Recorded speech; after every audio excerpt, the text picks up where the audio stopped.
Selanjutnya izinkan saya menyampaikan rancangan pendapatan belanja daerah tahun anggaran 2025 sebagai berikut. 1. Pendapatan daerah.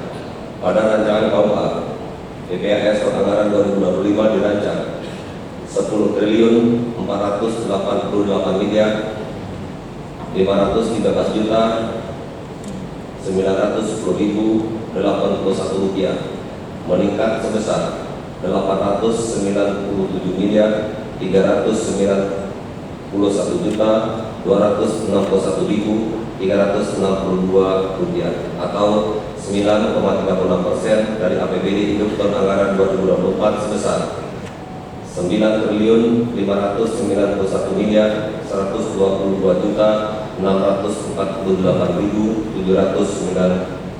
rupiah. Pendapatan daerah tersebut terdiri dari: A. Pendapatan asli daerah.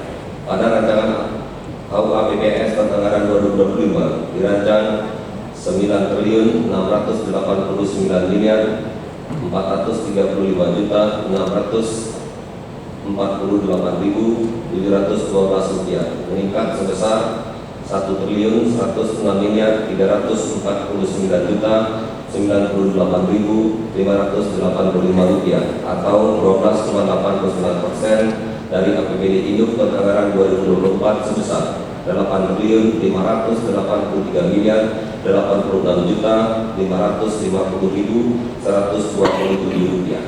B. Pendapatan transfer.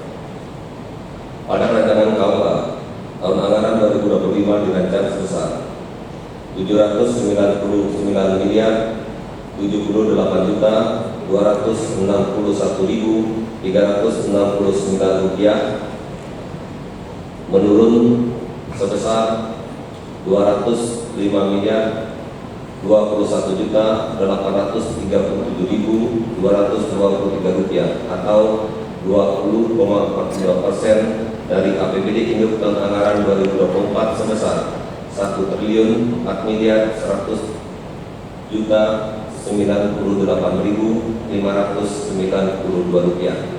C. Pendapatan daerah lain-lain. Pendapatan daerah yang sah. Ada rancangan KUA PPAS tahun anggaran 2025 belum dirancang, sedangkan pada APBD induk tahun anggaran 2024 dianggarkan sebesar 3 miliar 936 juta rupiah. 2. Belanja daerah. Pada rancangan KUA PPAS tahun anggaran 2025 dirancang sebesar 10 triliun 488 miliar 513 juta 910.081